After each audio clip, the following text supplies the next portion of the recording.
I think we can start before getting into the network-based services, in particular banking and insurances.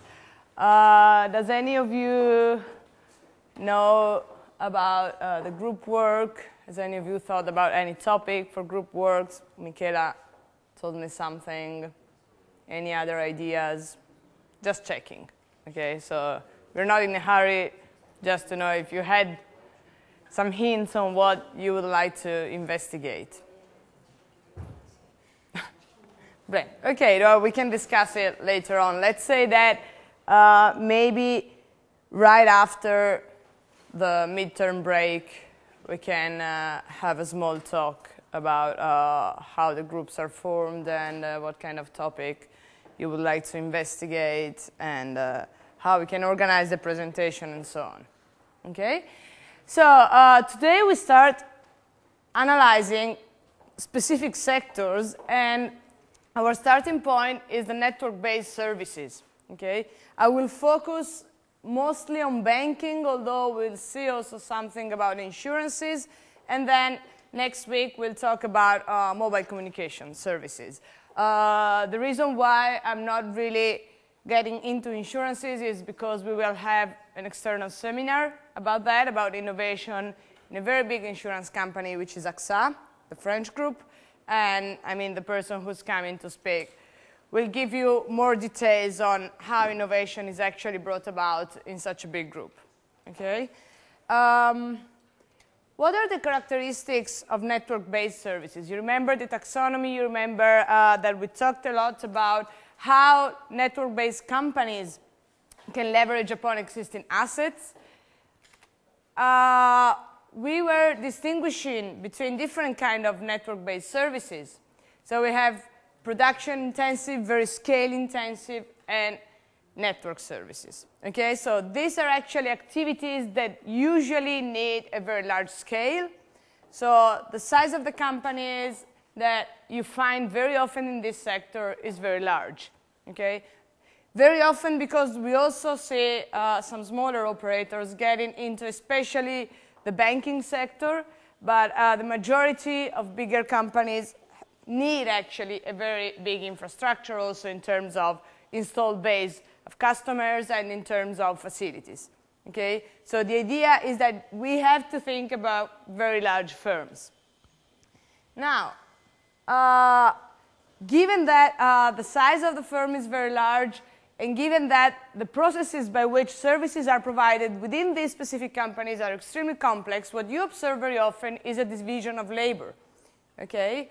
With the simplification of the production task on the one hand, and often the substitution of labor by machines. Okay? So the IT revolution has been particularly important for this kind of sectors, especially for information network-based service sectors, because this created also the need for reconsidering all the organizational structure. Okay?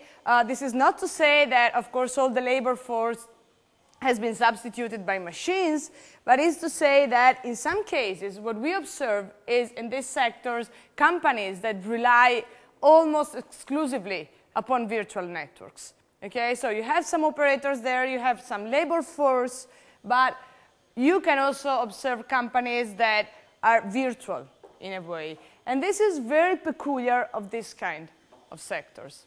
Okay, so the IT revolution, which will be discussed at length during all our services presentation, has been considerable, especially for these cases. Okay, and this is because, of course, most of these services are actually based on information as the main content.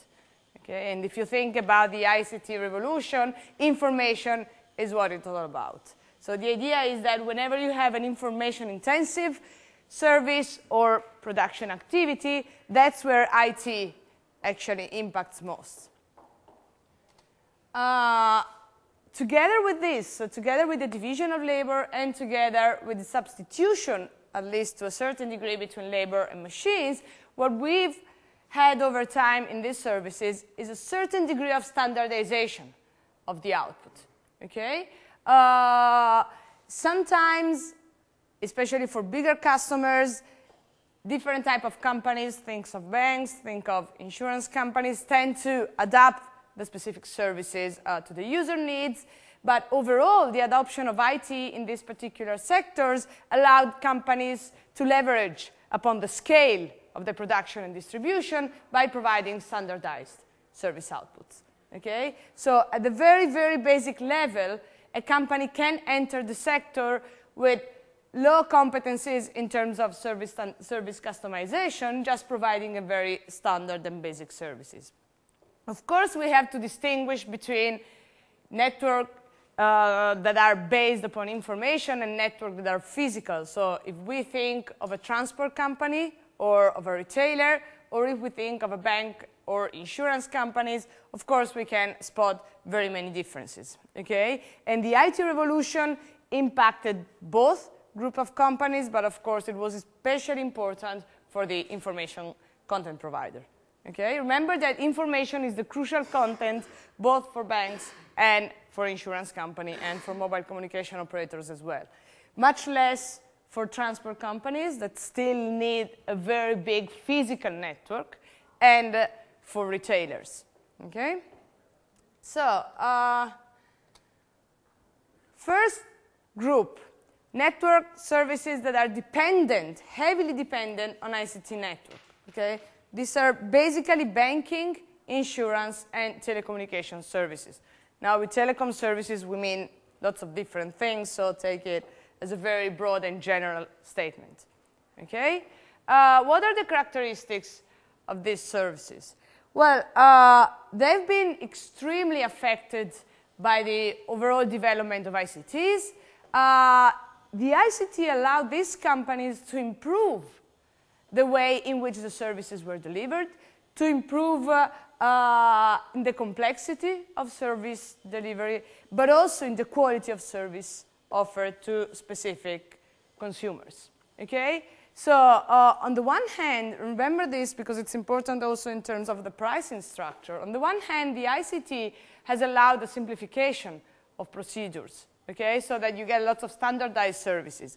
On the other hand, you get more complex processing of the information you need, and this means that you can provide more value-added service to the users, which means that the users are more willing to pay for those services.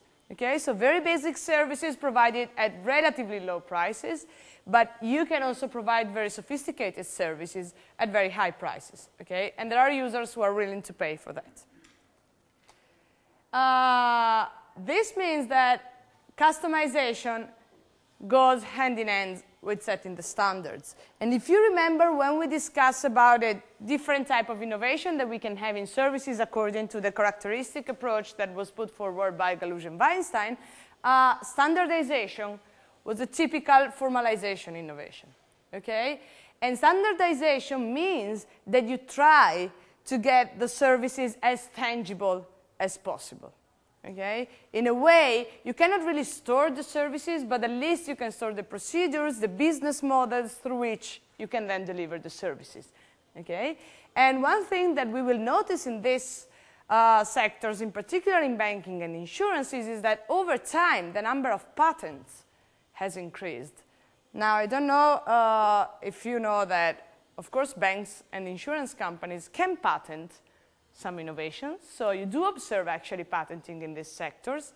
Okay. What do you think these companies patent? Procedures, which means?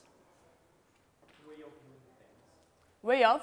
Doing things. Okay, way of doing things. Let's be a bit more practical. Safety programs. Safety programs, for example, security programs. So the way in which I can actually secure my customers' account from frauds or something. Yes, Sebastiano, you wanted to say something? No. Yes, but related to physical places. I remember something telling that they had patented the disposition of the office itself. Okay. Yeah, okay, so the physical organization of the places. Insurance companies patent a lot in the risk computing systems. Okay, so the way in which you actually design policies to cover for specific risks. You can patent that particular business model. Of course, I mean, also for this kind of companies, patents are not really the way in which they appropriate the results of innovation, but it's becoming important, okay? And this is actually the outcome of the increasing standardization. So that this allows you, in a way, to set a specific process or a specific procedure, or to develop specific systems in relation, in particular, to security that can be patented. Okay? The other type of services is the scale-intensive services, okay, which are heavily dependent upon physical networks and are heavily dependent upon producers, upon suppliers. So if you remember, Soete and Miozzo treated these services as something different from the supplier-dominated. Okay, so network-based services have specific characteristics that make them completely different from the traditional supplier-dominated personal and public services. But if we think about transport companies or about retailers, okay, these are services that are clearly dependent upon the manufacturing products, okay, the manufacturing system. So if Michela was talking before about the low-cost companies, well, they need airplanes. They cannot do anything without that, okay? Any transport companies need manufacturing products, which makes them extremely dependent upon the suppliers, okay? Think of a retailer. Think of a supermarket chain or whatever you want, okay? Supermarkets have increasingly made use of ICT, so you can actually shop online, but basically there is almost no supermarket without a physical infrastructure, okay? So you still need a brick and mortar place, even just for storing the things that other people are going to buy, okay? So it is true that these services are particularly scale intensive as compared to other supplier dominated services, for example, tourism, okay? But still, remember that we're not talking about banks or insurances, okay? Very often banks and insurance companies develop the IT system in-house. These kind of companies are really dependent upon outside suppliers, okay? Which means also that the IT revolution touched upon these services, but not as much as it touched upon the information-intensive network-based services. The networks, of course, are less flexible in terms of ICT, okay, especially in terms of facilitating customization. Now, transport services are probably one of the most standardized service you might find in the network-based services, okay? Think of that. I mean, yes, there are very rich people that can afford, you know, like personal planes or whatever kind of very sophisticated transport means, but in the end, it all comes down to a very standardized service, okay? Standardized means that different people that want to go somewhere, okay, more or less travel in the same way. Yeah, you have business class and economy, but in the end, you take a plane to go from Milan to London, okay? Of course, these companies can leverage very much upon economies of scale and scope, okay? And this is something that allows them to keep prices not very high, although they cannot really leverage upon the ICT infrastructure. Retailers are very interesting examples, okay? Because retailers are somehow in between. I mean, they rely very much on ICT networks for data processing.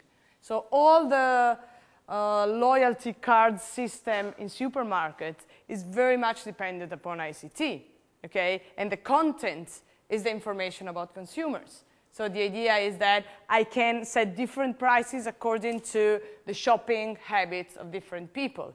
And I can track the shopping habits of different people by way of electronically distributing the cards, okay? But on the other hand, you still shop in a supermarket. So even though they are kind of flexible in terms of ICT, they still need a very big physical place that banks and insurance companies do not need very much, okay? At least in principle. And as I was saying, very, very high dependence upon hardware technology, upon something that is developed outside the sector, Okay? They cannot do without that. In principle, a bank could exist without having a brick-and-mortar structure. Okay? There are actually some examples of that. And the same is true for an insurance company. You need a phone and some smart people calculating risks and providing policies. That's all you need if you want to set up an insurance company. Okay? Then, of course, reputation is an issue, but in principle, you just need that. If you want to build a retail store, the investment required is extremely high. Okay, so the fixed cost of providing retailing services or providing transport services are very, very high. Okay, not comparable with the first type of companies. Okay, so the idea is that you have a network in place, and that's the most important asset for both type of services. Okay, but on the one hand, the network is extremely based upon information. On the other hand, the network is very much dependent upon hardware products that are developed elsewhere. Okay? Now, the idea of the network as the most important asset for this company is also what drives the diversification process of these companies. Okay? And if you take, I don't know, Barclays Bank, AXA Insurance Company, Vodafone, Esselunga supermarket chain, and who else? I don't know, some railway company. Okay, they have one thing in common, and it's really well-developed companies of large network management. Okay, you need competencies to manage very large networks. You need competencies to manage the information that circulates across the network. Okay, if you're setting up a transport company, well, you need to make sure that the buses do not crash. Okay, planes do not crash. So competencies in network management in this respect are extremely important. And this is the asset of these firms in the sector. So think about the diversification process that takes place within this network-based sector. What do you observe in the market? Try to think of a company that has diversified in different sectors and try to think about its pattern of diversification. What do you observe? Yes? They still leverage their network. Yeah, can you make some example of that? For example, I don't know if Esselunga wants to diversify. He also has the provider of telecommunications and mobile bids or network operators, and Esselunga leverages the existing customer base and the information that it has on this. Okay. There are operators that are actually diversifying in this respect. You know some example? Coop. Okay, Carrefour, even bigger group. Okay, these are retailers, traditional sort of very large network owners. They've diversified in a very different sector if you think of, because the mobile communication sector is a completely different industry, but in a way they can leverage upon their network. Okay, so diversification strategies are extremely common within this group of services. Okay, and you might observe retailers getting into the mobile communication sector, postal operators. Okay, they are clearly network-based. Okay, and they actually also depend very much upon physical networks, right? Well, they are diversifying in all sorts of businesses, especially in the banking sector, and this is quite common all over Europe. Okay, so as a consequence, for example, of the liberalization of the postal sector, the main operators have started providing all sorts of different services. Okay, the banking sector, Poste Mobile is not the correct example, it's Banco Posta, is something that different companies are trying to get into. Sorry. Okay. Banks are entering the insurance sector. Now, if you look at the different services provided by banks, okay, very often banks provide insurance products. Right? This is done very often by way of mergers or acquisition, or by way of joint ventures with major insurance companies. Okay? Why are they doing that? How do you think they can do that? Would you go to a bank to get insured? Maybe not now, but what do they know? What is the core asset behind the fact that they have a very big network? What do banks do? What is the core business of a bank?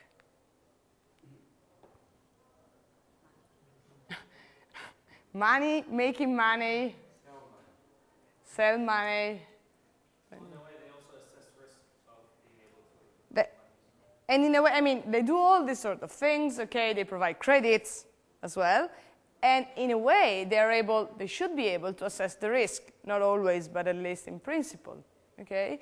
Now, banks have started by providing very simple services, which were related mostly with investments and credits, and then have entered the provision of more complex services, okay? Mortgages, for example, and insurance products. Now, you probably never entered the bank and asked for an insurance product, or you've never entered an insurance company and asked for banking services, okay? That's even less common. But this form of bank assurance, as it's called, is a really innovative form of providing financial and insurance services bundling together, okay? Retailers enter in the mobile communication sector. Coop is one example. Carrefour is probably the biggest example we have, okay? So if you think about the core business, this sounds a bit weird, okay? If I'm providing a postal service, why should I try to provide a banking or a mobile communication services, okay? If I deal with money, why should I deal with risk? Well, that's probably more understandable. If I'm selling groceries, okay, why shall I start selling mobile communication services, okay? The business is different. It's also very different, the sector in which you're entering, okay? Think about it in terms of concentration, for example. Think about an operator that gets into the banking sector, okay? Think of a retailer which comes from a relatively competitive environment and gets into an extremely concentrated environment, such as the mobile communication sector. What are the implications of this? Okay, so the existence of networks allows firms to diversify into kind of similar sectors that are network-based as well, and this increases very much competition in the sector of destination, okay, which is good. It's good news for consumers as well, okay? So if you look, for example, at the market share of different operators in the postal services and look at their performance in closed services such as banking, they've entered also the insurance sector, of course, and the mobile communication, they're not doing bad. Okay, so there is an idea that you can really leverage upon your user base. All these operators tend to have a very high reputation. Okay, so the idea is that people somehow trust specific companies and they follow the companies throughout the whole group of service provision. Banks is probably a peculiar example in this respect. So different type of networks, different type of products and services upon which companies depend. Okay, ICT on the one hand, which might be produced in-house, hardware technologies and products on the other hand, physical networks, which are usually outsourced. Okay, so your supplier dominating at least in that particular respect, but you have competencies in large network management, and what you can do is leveraging upon these competencies in order to diversify. Okay? Lots of network-based sector used to be extremely regulated. Okay? So probably with the exception of retailing, banking sector, insurance sectors, postal services, communication services, were very regulated, okay? Very often the structure that you had in those services was a monopoly or an oligopoly in a way, okay?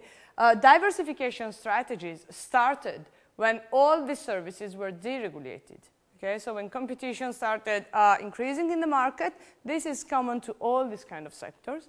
Regulation had a rationale in the fact that economies of scale were there. Okay, once regulators decided to allow other companies to enter the network, what happened is that the existing incumbent companies started diversifying. And you can see really the pattern of increasing competition, increasing diversification of the existing operators, okay, as a way of fighting, if you want, the competition by new entrants.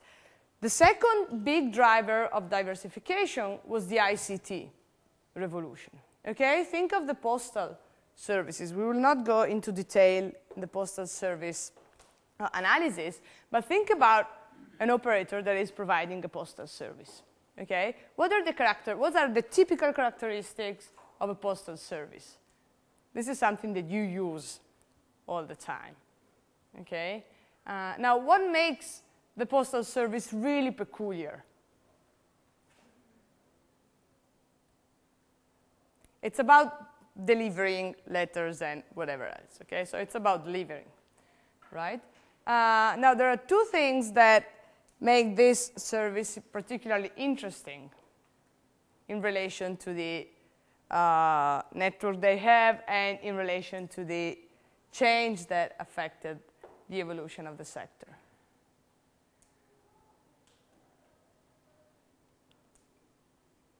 What happened in the postal services?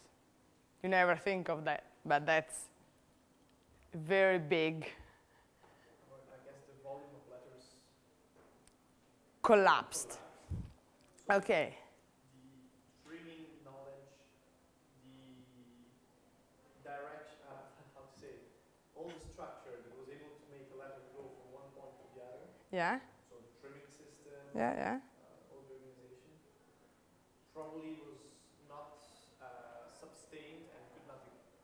I don't know how to say. Was not economically feasible anymore. Okay. And then did it disappear? There were no volumes. Okay. Okay, well, of course, this kind of service is one of the most affected by the ICT revolution, okay? Now you send email, and that's a perfect well, in most cases, a perfect substitute of traditional letters. No question about that.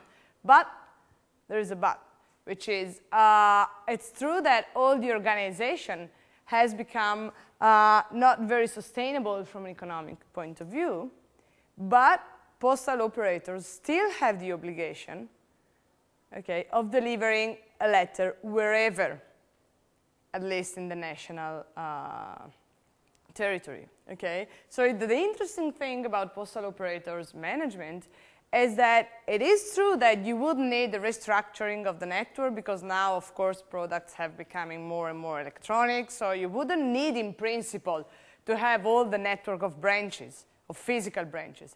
Problem is that you still have the obligation of sending around letters, okay?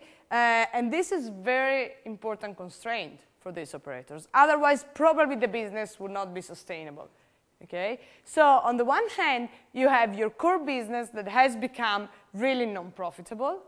On the other hand, you still are obliged to deliver physical products, okay, in any part of a specific country. And this means that you need to diversify, okay? Not just because the sector was deregulated, but because you're losing efficiency in your old traditional business because of the technological revolution, okay? So competition on the one hand, technological change on the other hand, drove most of the diversification process in the postal sector and in many other services. There are two things going together. The same for banks. Okay, the banking sector was extremely regulated at the very beginning. So not everyone could provide banking services. Actually, now also postal operators are not really banks. Okay, so from a statutory point of view, they're not really banks, but they still can provide financial services. Okay, so deregulation took place together with technical change. Okay, and this means, of course, that you have competition coming from two different parts of the environment in which you're working. Now, let's start talking a bit about insurances. What is an insurance? What is a company providing insurance services doing? Valentina, what is an insurance?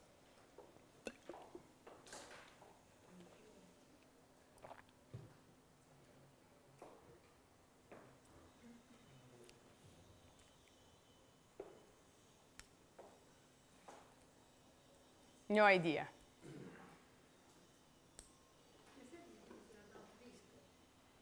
Yeah, but what is it in actual term? Ideas on that? These are very common services, okay? Probably, well, I don't know if most of you have some sort of insurance. If you have a motorbike or whatever, you do have an insurance of some kind, okay? So what is the business of these companies? Where they are making money?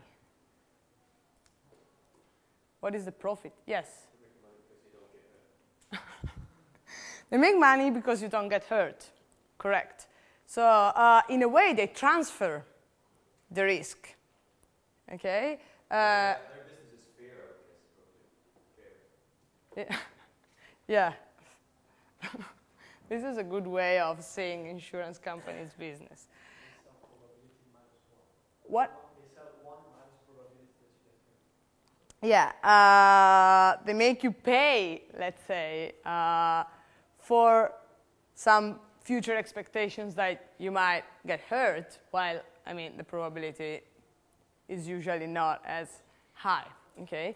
In a very simple term, insurance is a form of risk management, okay, which is usually used to hedge against the risk of a specific loss, okay? Now think of a loss in very, very general term, okay? And basically, you transfer your own risk to the company in exchange for a premium, okay? This is, of course, a service that, in principle, is very simple, okay? And if you think of the insurance business, you can really distinguish between what we've called service characteristic and product, process, and technical characteristics, okay? Service characteristics in insurance are the risk, okay? So we can think of life insurance product, or we can think of theft insurance product, or any other kind of insurance product.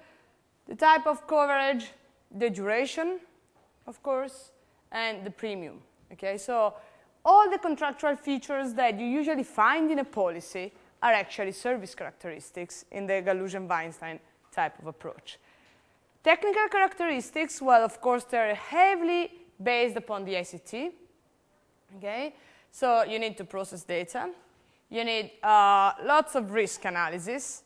And basically, what you need also is find a way of distributing your policies, okay? So distribution channels actually act as a process, or if you want, organizational characteristics within this specific business, okay? So if you think of AXA insurance companies, or if you think of other kind of online insurance companies, service characteristics are more or less the same, in the sense that you can think of different type of characteristics.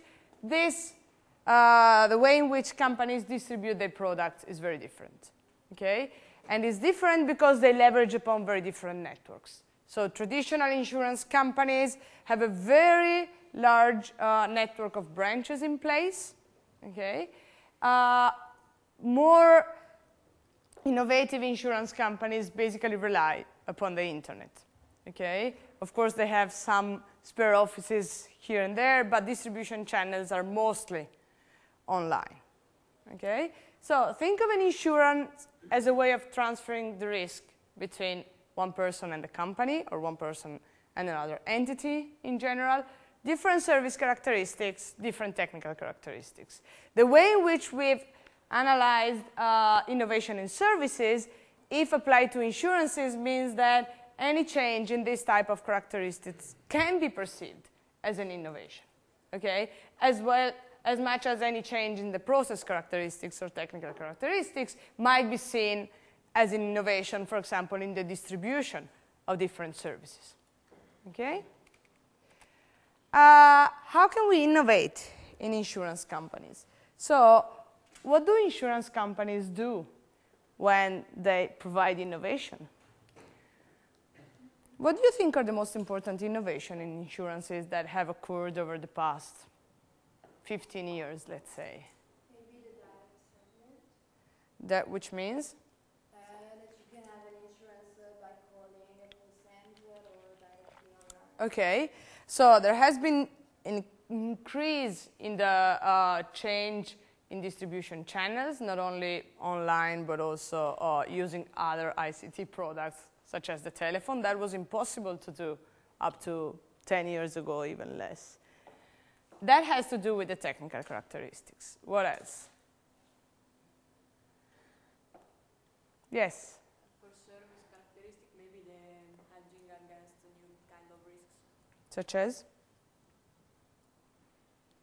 You know, there are innovations, and I mean, since life has evolved, there are new activities you can do and so on. So there are also new business models linked to the coverage against these. Maybe they are not needed as the car insurance and so on. But Yeah, of course. I mean, we're not talking about compulsory insurances now. There are all sorts of risks that have emerged in the market. And insurance companies have started thinking about ways of covering companies and not only consumers but also firms from those risks. Okay? Can you provide me an example? What do you think are the most risky activities that people can carry out? I knew that. You would have met. Okay, extreme sports. Okay, that might be something you might want to cover. Management operations, what do you mean? The coverage against legal actions against the operation of managers. Very good. This is actually a very popular field of risk coverage. It's becoming very popular. Credit risk, okay? Or people who do not pay back the debt, for example. That's a big risk that banks have, and they've started thinking about ways of insuring against that. Yes? I don't know.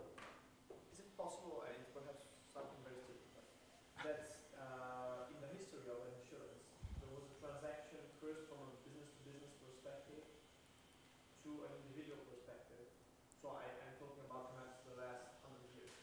Mm-hmm. So that an innovation in the insurance company was a transfer from insurance companies which were covering only maritime, historically speaking, Mm-hmm. maritime transportation companies to more to individuals.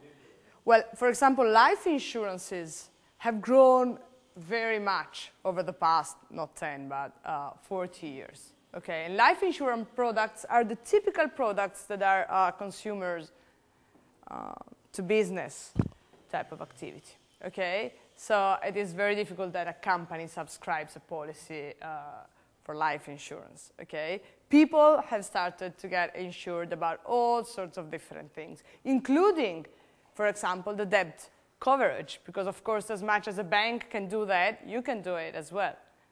Okay, and this is also why the form of bank insurance has started emerging in the market. So, the innovation in the product service sphere, if you want, so life insurance damage and assistance policy, of course bring about a lot of changes also in the process characteristics, okay? And think about all the different characteristics that are needed in order to provide an insurance policy, okay? We're not talking just about technical systems. We're talking about human skills, for example, okay? People who know how to provide a coverage against the risk of a sport person carrying out extreme sports have, of course, very different competencies from the ones who have to deal with the risk embedded in management operations. Okay? You need to know the sector, you need to know the risk, you need to understand how the sector works, how the activity works, what is the probability that a person gets hurt or whatever. Okay? So big change in the technical systems, very big change in the competencies. Okay? And more, if you go and ask to insurance people what kind of graduate students they would like to have, they would tell you people who studied physics, math, who can compute very complex risk management process, and so on. Okay, something that wasn't really envisaged a while ago.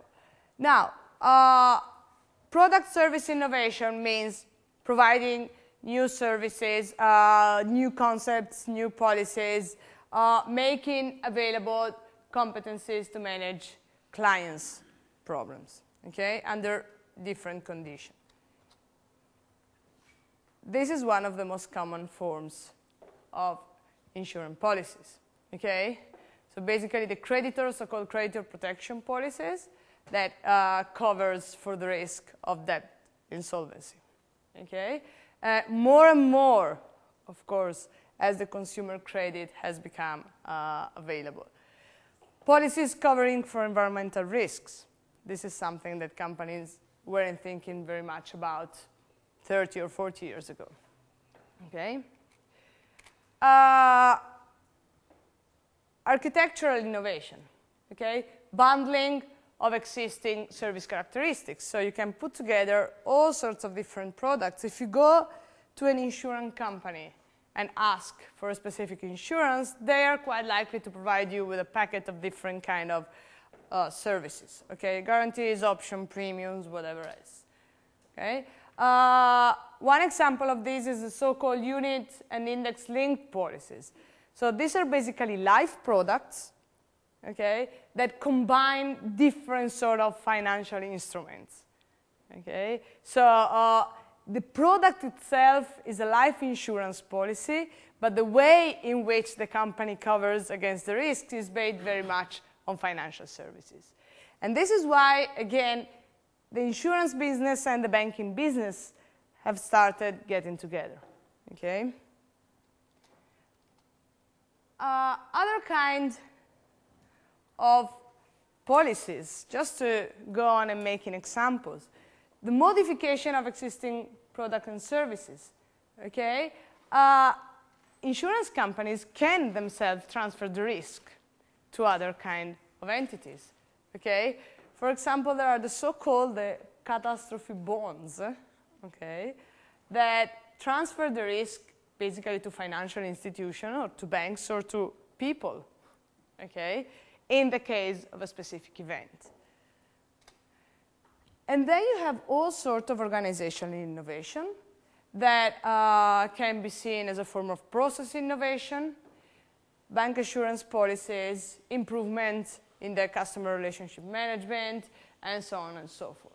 Okay, and even what Michela was saying before, so new ways of providing services. So take a business, insurance companies, they start from a very, very simple concept of the core business. I need to cover someone against the risk of a loss, okay? And then the innovation in this sector has started proceeding along very different trajectories, okay? So again, if you think in terms of what is actually the most common innovation in insurance companies, you have on the one hand service innovation, having to deal with the specific characteristics, the risk that people are covering. On the other hand, organizational and architectural innovation. The way in which I provide the specific services and new forms of policies that put together financial services, instruments, and the more traditional policies. Okay?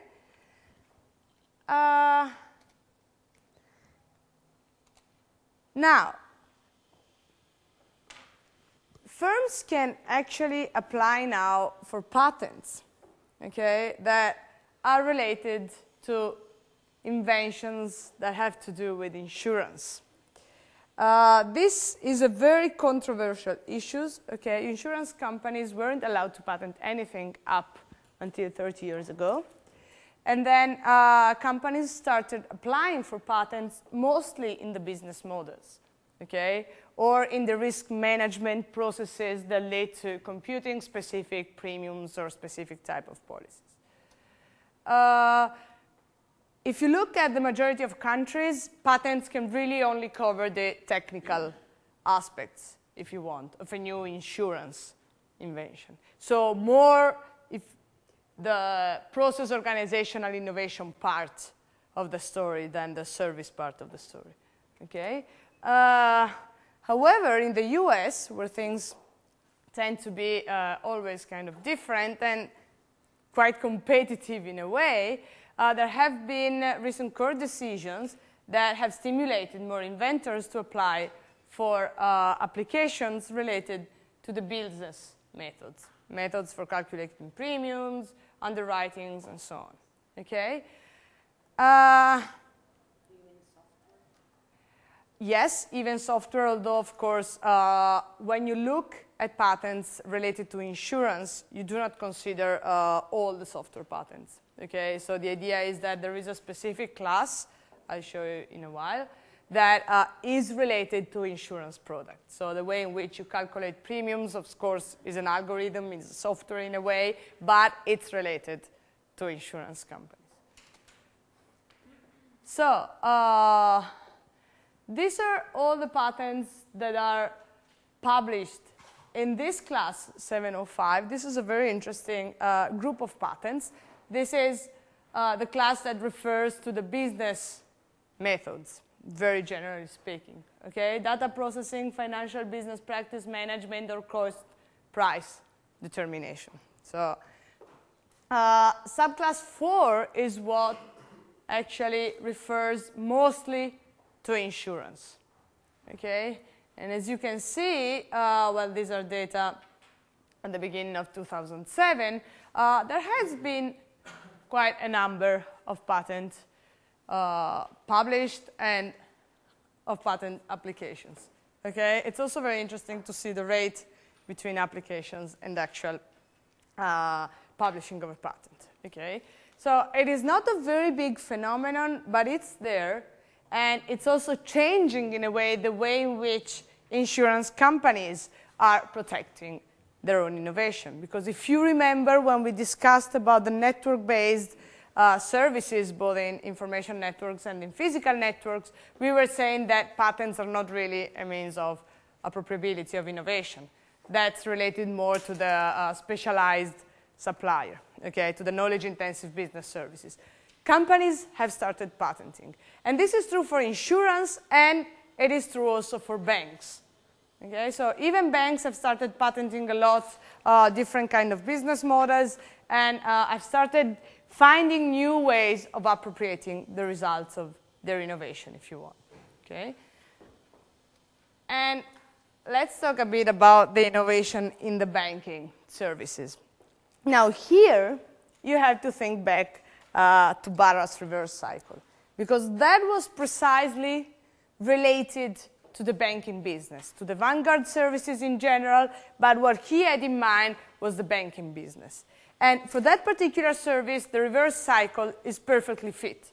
Okay, so that's something that really works if we think about the way in which banks started innovating.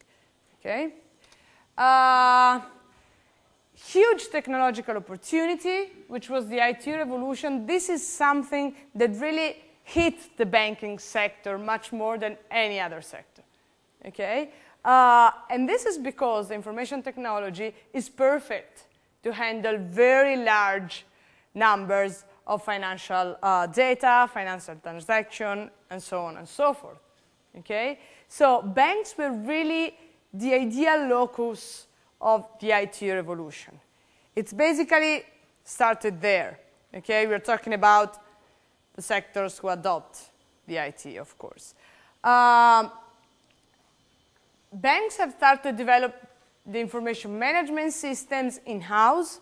So this is what differentiates banks from many other sectors.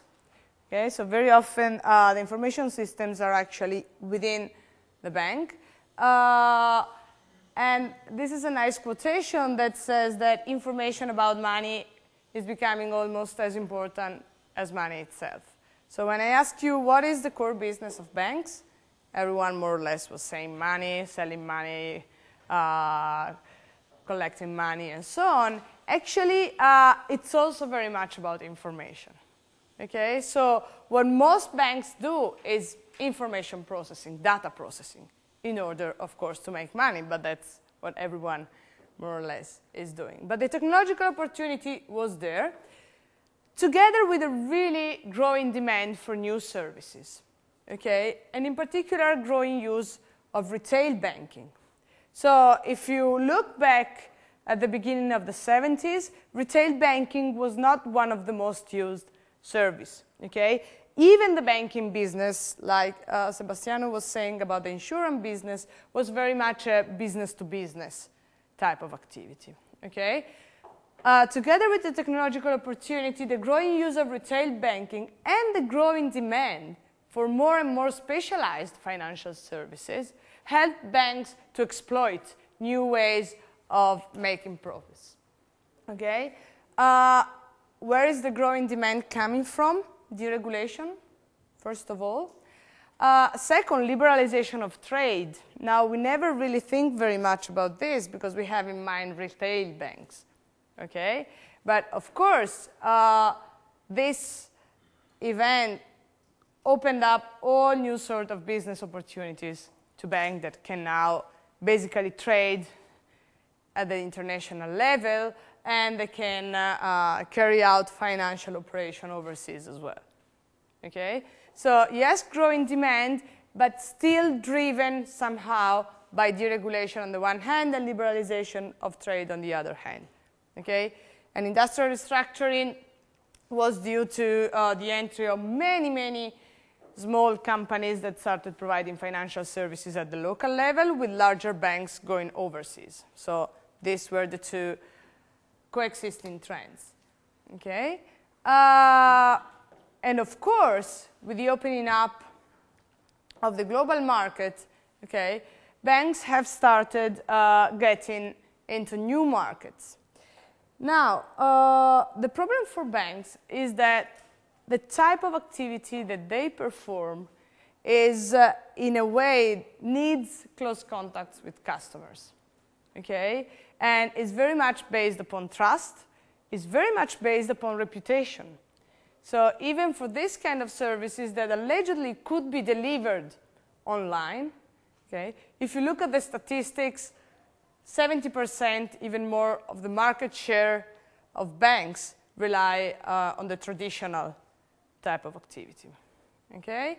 And this means that, yes, globalization is there. Yes, the global market is something that banks, of course, are looking at. But especially if we think of retail banking, which is what we are more interested here, we need to remember that the local dimension has an importance, okay?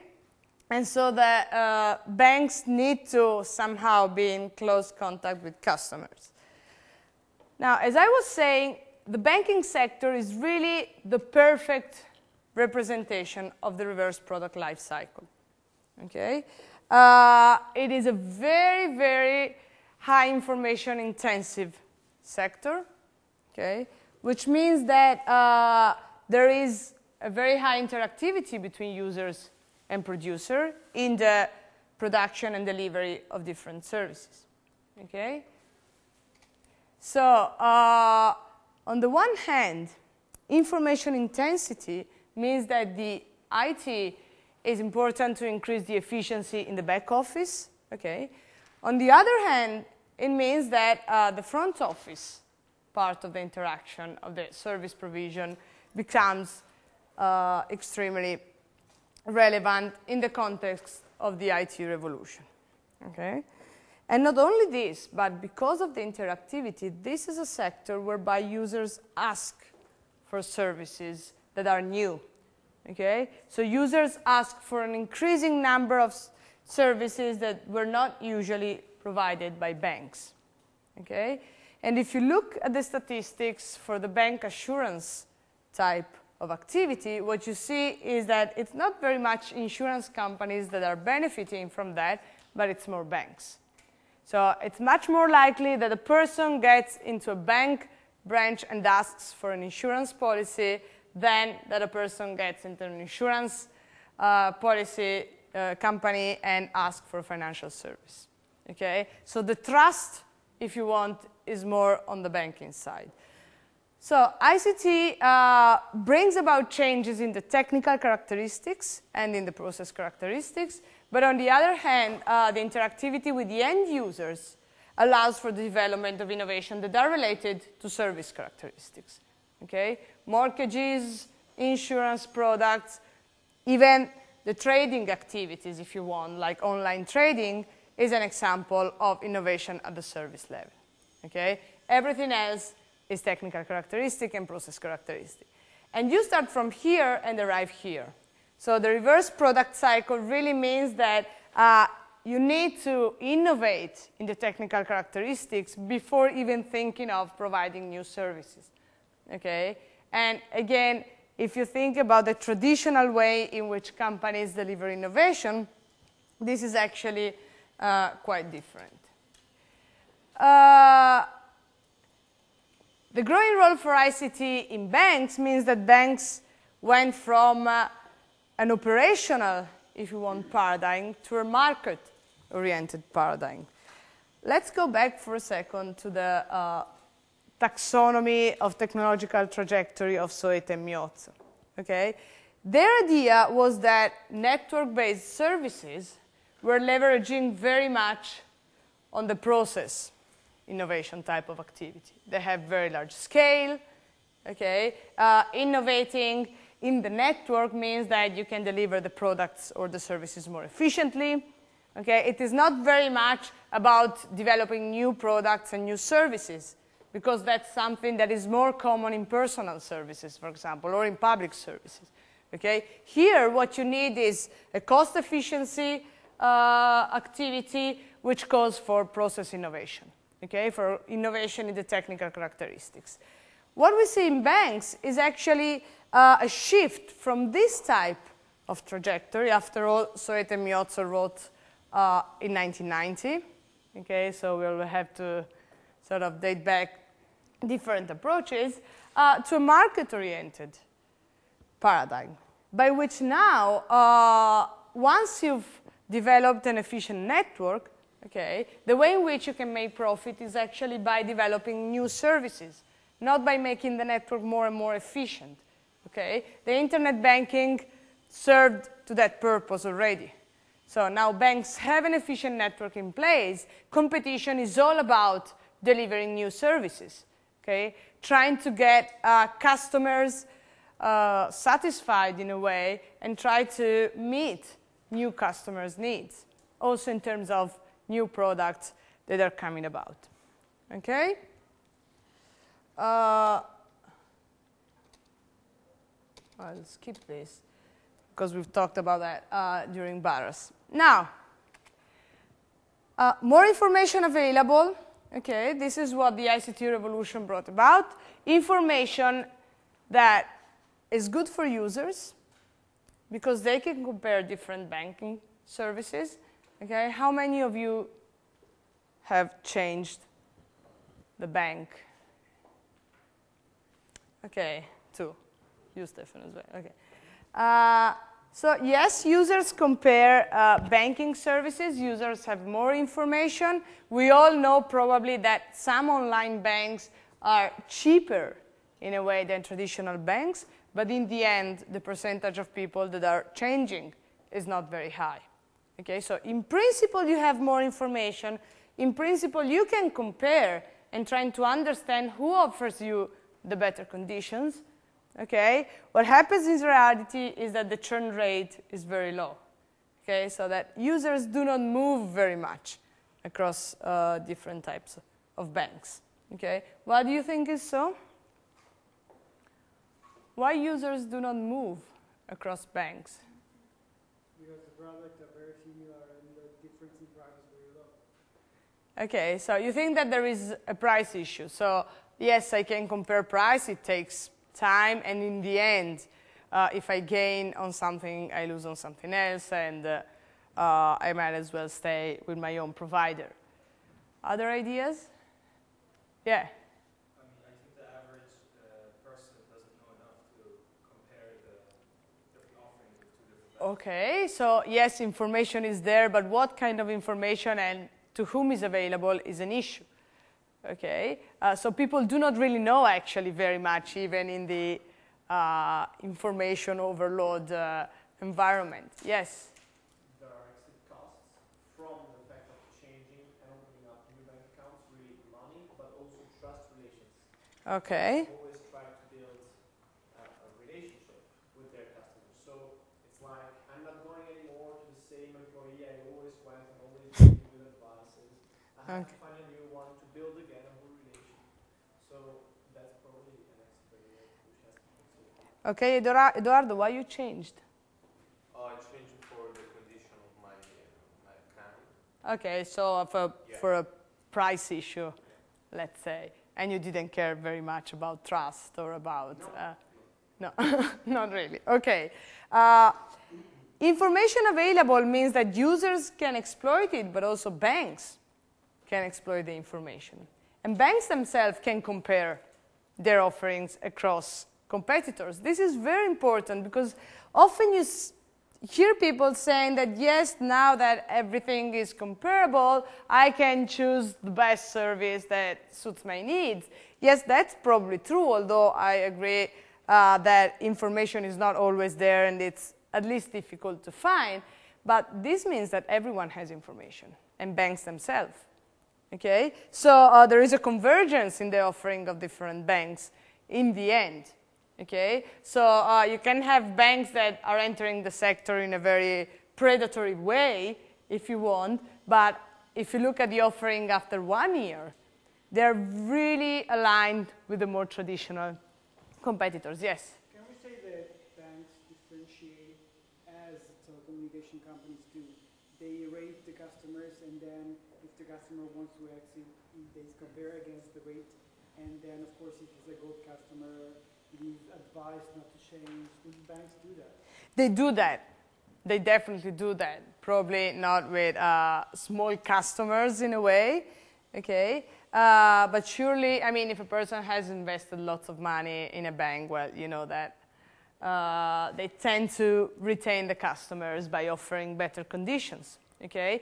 It is a standardized service, but then when you actually go and ask, you know, for different conditions, the service might get customized according to the characteristics of the users, okay? And this is because, again, banks know what's out in the market, okay? They know the business in which they compete, they know the competitors. Nonetheless, there is, as compared to what happened before, a higher level of interactivity between users and banks. Again, this is true both on the demand side and on the supply side. Okay, so on the one hand, you have more interaction with the front office, which means especially more ways of interacting with the front office. Okay, you can go to the employee you know very well and ask for advice or everything, but if you just have to withdraw money, you can use a cash machine, and that's not a big deal. Okay, you can call up a bank as much as you can do with insurance companies. You can use the internet. You have lots of ways to interact with the front office. Okay, but this is also true for banks, because interactivity means that banks can integrate very different units. Okay, so that at the back office level, you have lots of cost efficiency increases, benefits stemming from the ICT. And the ICT allowed also the integration of different competencies. Okay? Now, when I ask you what are banks doing, okay, their business is money in a way. But if you think about the different sides of this business, this means that you really need very different competencies. If you are at the front office, if you are in the mortgage office, if you are in the, I don't know what, trading part of the bank, if you are in the credit provision part of the bank, and so on and so forth. Okay? And financial competencies go hand in hand with technological competencies. Okay, so this has been one of the most critical steps for traditional banks facing the IT revolution. Okay, how to restructure the provider's competencies. Again, think back of the Galush-Weinstein approach. Okay, because it's fine. I mean, I can have people in the bank that know about finance product, that know about how to manage risk, about how to evaluate portfolio, but at the same time, I need people who develop IT systems that are aligned with this type of competencies, okay? And if you have to evaluate risk, this is very different from a person who has to evaluate, I don't know, the change in prices of specific bonds or any other kind of products, okay? So financial competencies were there.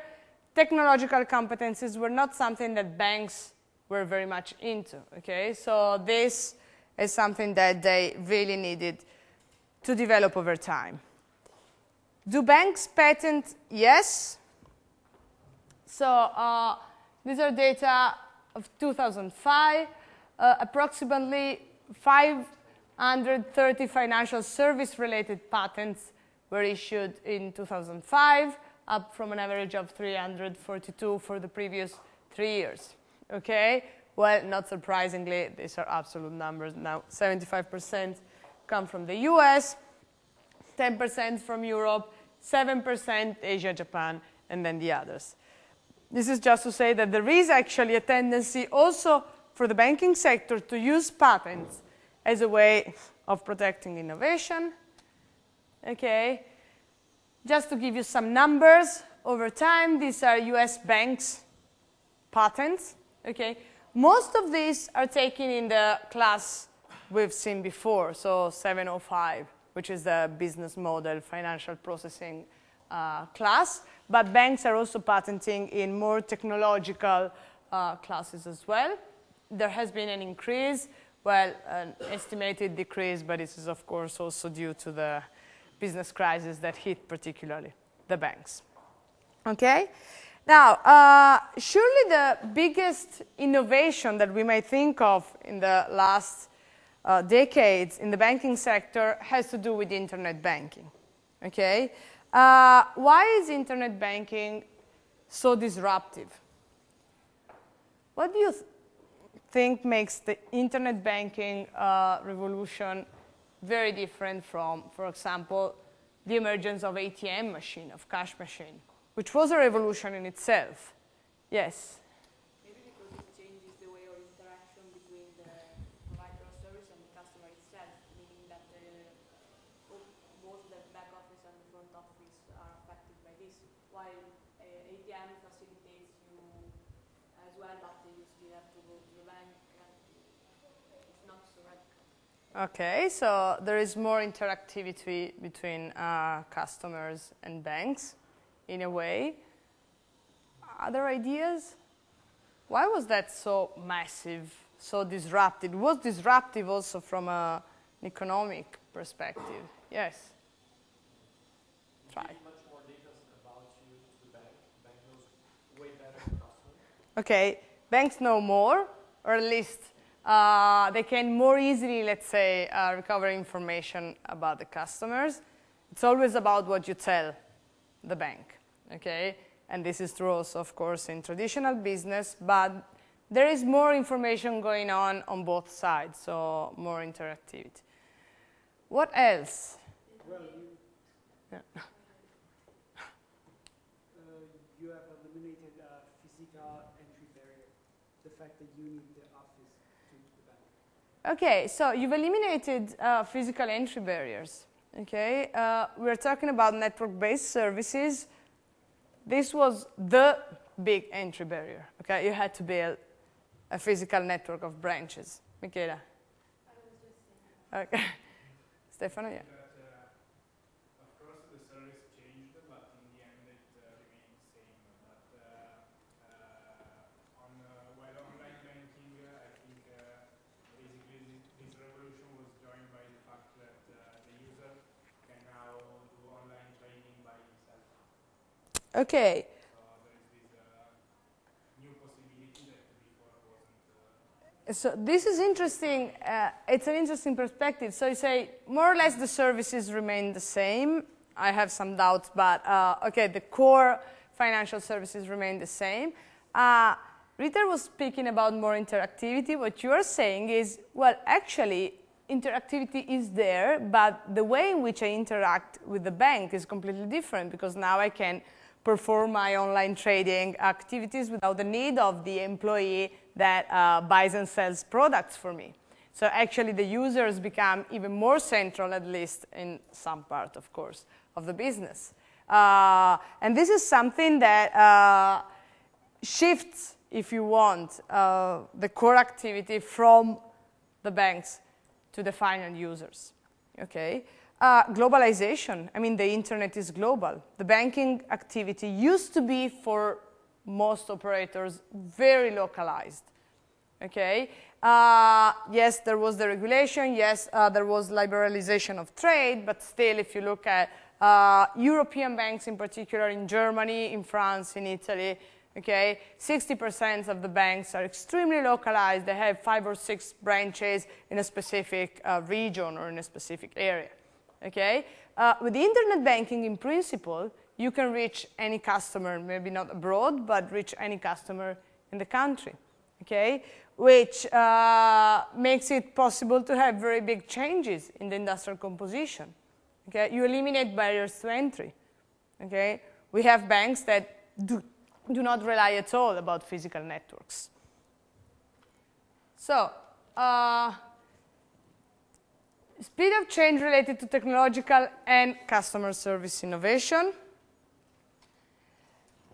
The nature of the internet. Let's not forget about this, because otherwise, I mean, having studied the banking sector for a while, the ATM emergence, the cash machine emergence in the market, was in a way as disruptive and innovative as the internet banking. Okay? But it didn't have to do with the internet. So it wasn't a global network.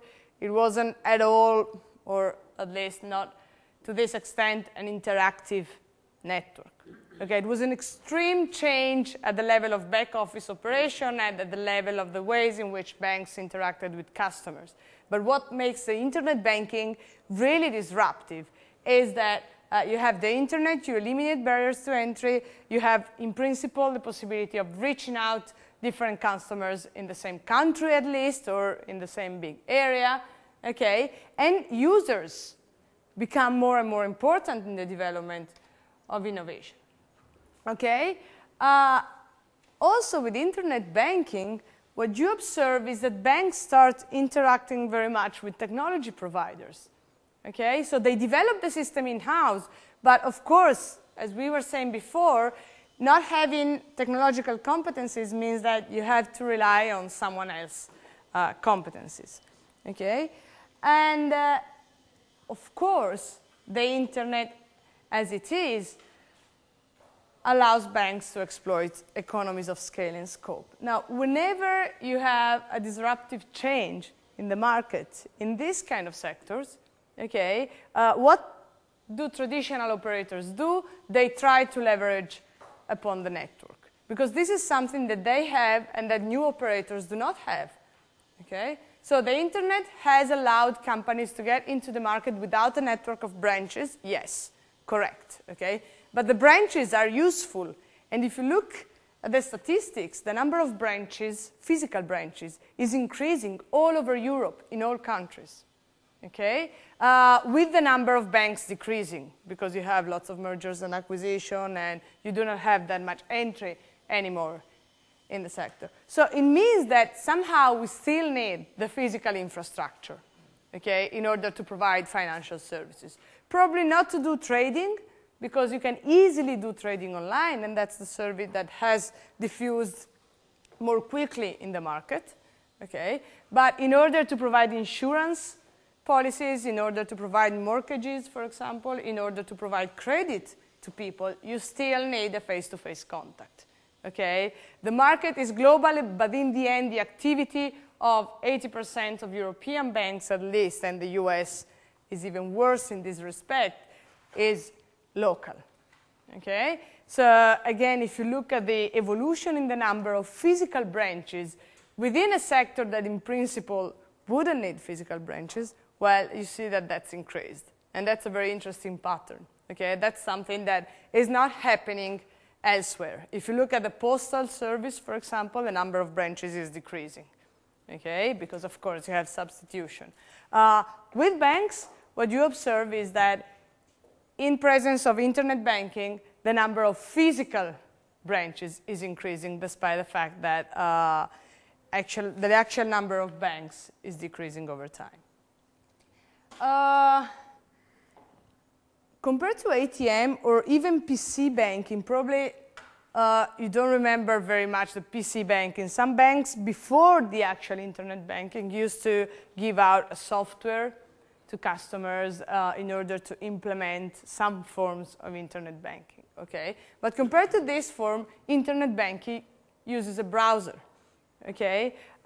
Which means also that on the bank's side, because we tend to think of the internet banking as a service innovation, but it has lots of implication also the back office of the banks. Okay? You eliminate lots of network costs. You eliminate lots of software costs that are associated, for example, to the development of ATM. Okay? So the internet banking was an important innovation because it's true that it eliminated the barriers to entry, but on the other hand, it increased the cost efficiency of existing providers. Okay?